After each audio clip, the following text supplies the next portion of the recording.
नमस्कार दोस्तों। Hindi film don के अंदर जीनत अमान और अमिताभ बच्चन पर एक गाना फिल्माया गया था जिसका मुझे था इंतज़ार, जिसके लिए दिल था बेकरार। तो दिल बेकरार कांग्रेसियों का भी था हरियाणा के अंदर बहुत लंबे समय से। जो हरियाणा प्रदेश के अंदर कांग्रेस की कमान संभालने की कवायद चल रही थी और कांग्रेस के अंदर जो सत्ता संघर्ष चल रहा था लंबे समय से, तो कांग्रेस के कार्यकर्ताओं को इंतज़ार था कि कुछ ऐसा हो जिससे कि इस सारे संघर्ष में विराम लग जाए और वो एक बार शायद वापस चंडीगढ़ की राज सत्ता पर काबिज हो जाएं। अब कार्यकर्ताओं की इस बात को माने या फिर पूर्व मुख्यमंत्री भूपेंद्र सिंह हुड्डा के दबाव को माने, कांग्रेस आला कमान ने अब हरियाणा प्रदेश कांग्रेस को एक नया मुखिया दे दिया है। यानी कि कांग्रेस के प्रदेश अध्यक्ष बन गए हैं हमारे ब्रज क्षेत्र के विधायक रहे, होडल के विधायक रहे 4 बार चौधरी उदय भान। 2 बातें बताएंगे दोस्तों आपको कि एक तो यह है कि कांग्रेस ने जो दलित राजनीति पर सियासत शुरू की है हरियाणा के अंदर, पिछले 8 साल से कांग्रेस का अध्यक्ष एक दलित चेहरा रहा है, चाहे वो अशोक तंवर के रूप में 5 साल तक अध्यक्ष रहे हों, सिरसा के पूर्व सांसद, और उसके बाद लगभग 2.5 वर्ष तक कुमारी शैलजा के रूप में सांसद रही हों, प्रदेश अध्यक्ष रही हों। जो पूर्व सांसद रही कुमारी शैलजा केंद्र सरकार में मंत्री भी रहीं। और अब जब तीसरा प्रदेश अध्यक्ष नियुक्त करने की बात आई तो प्रदेश के एक बड़े दलित चेहरे चौधरी उदय भान को कांग्रेस की कमान सौंप दी गई। वैसे किसी भी रथ को हाँकने के लिए, किसी भी रथ को चलाने के लिए एक सारथी की जरूरत होती ही है। सारथी अब की बार कांग्रेस को एक परमानेंट सारथी मिला है तो 4 टेम्परेरी सारथी भी मिले हैं, यानी कि एक पूर्णकालिक अध्यक्ष हैं और 4 कार्यकारी अध्यक्ष। अब इसको राजनीति के अंदर जातिगत समीकरण साधने की बात कहें और या फिर गुटों में बढ़ चुकी कांग्रेस को उस गुटों से बाहर उबार कर एक नया गुट बनाने की कहें या फिर सभी गुटों को शांत करने की कवायद कहें, इसे किस रूप में देखा जाए यह तो प्रदेश के, हरियाणा प्रदेश के आम जो मतदाता हैं, जागरूक मतदाता हैं, जागरूक लोग हैं, वो देखेंगे। लेकिन यह जरूर तय है कि अब की बार दलित समीकरण को साधने के साथ साथ कांग्रेस ने हरियाणा प्रदेश के अंदर सभी जातिगत समीकरण साधने का भी प्रयास किया है। यह तो सभी को पता ही है कि कांग्रेस के अंदर जो पहले चाहे वो अशोक तंवर अध्यक्ष रहे हों और उसके बाद या फिर कुमारी शैलजा अध्यक्ष बनी हो, कांग्रेस में जिस प्रकार से गुटबाजी थी, जिस प्रकार से फूट थी, दोनों ही अध्यक्षों की किसी भी हद तक बात बन नहीं पाई। और इसका एक बड़ा स्पष्ट उदाहरण यह है कि 7.5 साल तक कांग्रेस अपना संगठनात्मक ढांचा तक तैयार नहीं कर पाई, जिलों के अध्यक्ष तक नियुक्त नहीं हो पाए। ब्लॉक और गांव लेवल पर कार्यकर्ताओं को पदाधिकारी नियुक्त करने की बात तो बाद की बात है। कांग्रेस का जो एक संगठन जिला स्तर का होता है वह भी पूरी तरह नहीं बन पाया। जो घोषणा हुई बुधवार को कांग्रेस के अंदर, कांग्रेस की राष्ट्रीय अध्यक्ष सोनिया गांधी ने जो घोषणा की और जो पत्र जारी किया गया, उस पत्र के अंदर 4 लाइन के पत्र में बड़ा स्पष्ट है कि कुमारी शैलजा का इस्तीफा मंजूर कर दिया गया है और कांग्रेस के अंदर अब एक पूर्णकालिक अध्यक्ष होंगे चौधरी उदय भान और 4 कार्यकारी अध्यक्ष होंगे। जो 4 कार्यकारी अध्यक्ष बनाए गए हैं उनमें जितेंद्र भारद्वाज है, गुड़गांव जिले के ब्राह्मण चेहरे के रूप में पार्टी में अगुवाई करेंगे। दूसरे सुरेश चंद्र गुप्ता हैं, बेसिकली पानीपत के रहने वाले हैं, राजनीति करनाल की करते हैं। अग्रवाल चेहरे के रूप में पार्टी में लिए गए हैं अध्यक्ष के तौर पर, कार्यकारी अध्यक्ष के तौर पर। रामकृष्ण गुजर समुदाय से हैं, खुद भी विधायक रहे हैं 2 बार, उनके पिता भी 4 बार विधायक रहे हैं चौधरी लाल सिंह, और इस समय उनकी पत्नी भी विधायक हैं शैली। चौथे जो कार्यकारी अध्यक्ष बने हैं उसे आप कहें कि वो महिला चेहरा भी है और कहें तो वो जाट समुदाय का भी नेतृत्व करेंगी श्रुति चौधरी। श्रुति चौधरी चौधरी बंसीलाल की पौत्री हैं। चौधरी सुरेंद्र सिंह पूर्व कृषि मंत्री और किरण चौधरी जो हरियाणा सरकार में मंत्री रही हैं, दिल्ली विधानसभा की अध्यक्ष भी रही हैं, उनकी पुत्री हैं और खुद भी एक बार भिवानी महेंद्रगढ़ सीट से सांसद रही हैं। आगे बढ़ने से पहले आपको बताते हैं कि इन 5 जो नेता जिन्हें कार्यभार दिया गया है, पूर्णकालिक अध्यक्ष का चौधरी उदय भान और 4 कार्यकारी अध्यक्षों का, कि उनका राजनीतिक वजूद किस तरह का है, उनकी राजनीति में से कैसी है, वे कांग्रेस में कब से जुड़े रहे हैं, इसके बारे में आपसे विस्तार से बताते हैं। चौधरी उदयभान चौधरी गयालाल के पुत्र हैं। चौधरी गयालाल, स्वर्गीय चौधरी गयालाल एक हरियाणा की राजनीति के बड़े दलित चेहरे के रूप में हमेशा अपनी पहचान बनाए रहे। 2 बार वे विधायक रहे। हालांकि उनके साथ में एक नारा भी जुड़ा, लेकिन इस प्रकार के नारे बने और गढ़े जाते रहे हैं हमेशा। लेकिन इस सबसे इत्र चौधरी गयालाल की हरियाणा प्रदेश की राजनीति के अंदर एक बड़े दलित चेहरे, एक बड़े दलित नेता के रूप में पहचान थी। चौधरी गयालाल की उंगली पकड़कर राजनीति में आए चौधरी उदयभान 1987 में पहली बार विधायक बने थे लोकदल भारतीय जनता पार्टी के गठबंधन से। 1991 में भी वे लोकदल भारतीय जनता पार्टी टिकट से चुनाव लड़े थे, लेकिन उस चुनाव में वे हार गए थे। दूसरी बार उन्हें विधायक बनने का मौका मिला 2000 में। वर्ष 2000 में वे आज़ाद उम्मीदवार के तौर पर विधायक चुने गए। इससे पहले 1996 में जब उनको लोकदल का टिकट नहीं मिला था तो उन्होंने लोकदल छोड़ दिया था और उस समय उन्होंने आज़ाद चुनाव लड़ा था, लेकिन चुनाव में जीत नहीं मिली थी। 1996 के चुनाव हारने के बाद वे कांग्रेस में शामिल हुए थे, कांग्रेस के जिलाध्यक्ष रहे थे। लेकिन क्योंकि कांग्रेस से टिकट नहीं मिला वर्ष 2000 के चुनाव में, तो कांग्रेस छोड़कर फिर आज़ाद चुनाव लड़े और चुनाव जीते। और चुनाव जीतने के बाद उन्होंने फिर से कुछ दिन तक, तो उस समय ओम प्रकाश चौटाला जी की प्रदेश में सरकार हुआ करती थी, उनको समर्थन दिया। लेकिन बाद में क्योंकि उनके मन में कहीं कांग्रेस बस चुकी थी, वापस कांग्रेस में शामिल हो गए। 2005 में कांग्रेस की टिकट पर चुनाव लड़े और तीसरी बार विधायक बने। 2009 के चुनाव को फिर हार गए और 2014 में कांग्रेस की टिकट पर चौथी बार विधायक चुने गए। हालांकि 2019 के चुनाव में वे थोड़े से अंतराल से चुनाव हार गए, लेकिन यह जरूर कहा जाएगा कि उदयभान हरियाणा प्रदेश के अंदर दलित राजनीति में एक बड़ा नाम है। इसके साथ साथ उनका फरीदाबाद लोकसभा क्षेत्र में विशेष प्रभाव है।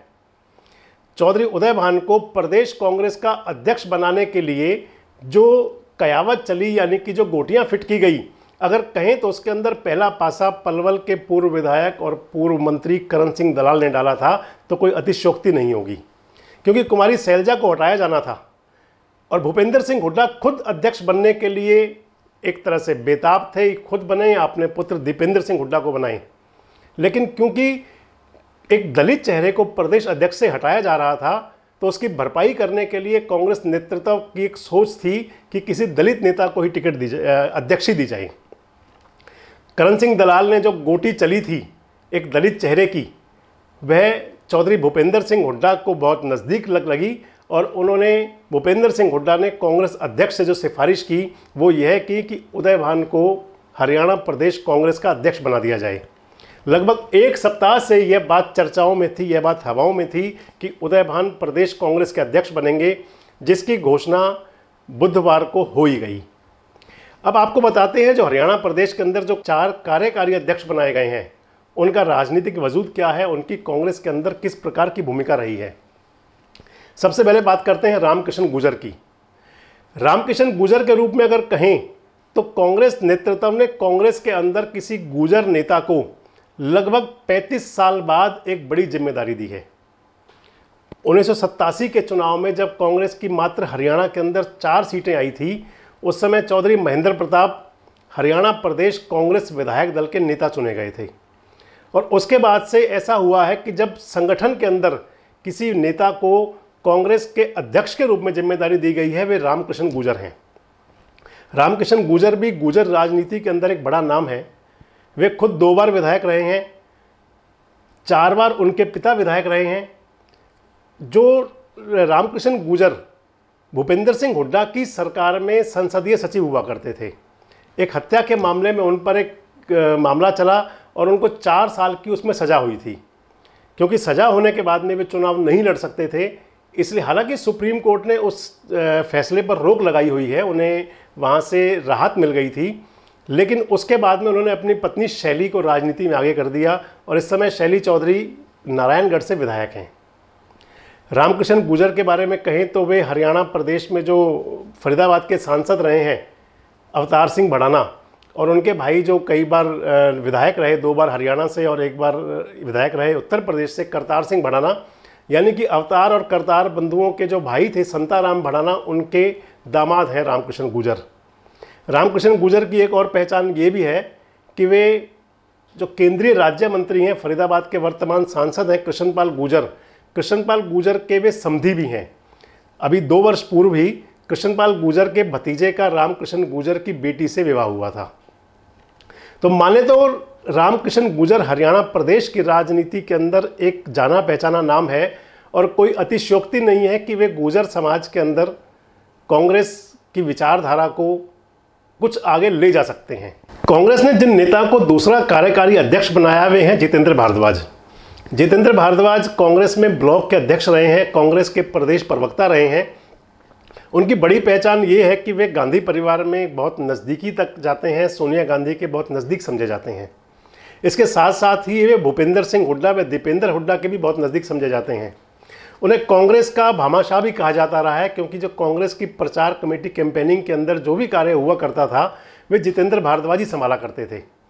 जितेंद्र भारद्वाज के रूप में कहें तो एक यूथ चेहरे को और एक ब्राह्मण चेहरे को कांग्रेस ने अपने कार्यकारी अध्यक्ष के रूप में ब्राह्मण मतदाताओं में सेंध लगाने के लिए, ब्राह्मण मतदाताओं में अपनी से बनाने के लिए कार्यकारी अध्यक्ष की जिम्मेदारी दी है। जो तीसरे कार्यकारी अध्यक्ष बनाए गए हैं वे हैं सुरेश गुप्ता। हालांकि सुरेश गुप्ता पानीपत के रहने वाले हैं वे, लेकिन राजनीति वे करनाल की करते हैं। सुरेश गुप्ता वे नेता हैं जो कांग्रेस में रहते हुए कांग्रेस का विरोध कर चुके हैं। कांग्रेस की विधायक हुआ करती थी सुमिता सिंह, उनके खिलाफ उन्होंने जोरदार अभियान चलाया था। कांग्रेस की टिकट की मांग भी की थी, टिकट नहीं मिली तो आज़ाद चुनाव लड़ा था। हालांकि वोट उन्हें बहुत थोड़ी मिली थी, लेकिन कांग्रेस के प्रत्याशी को हरवाने में वे कामयाब हो गए थे।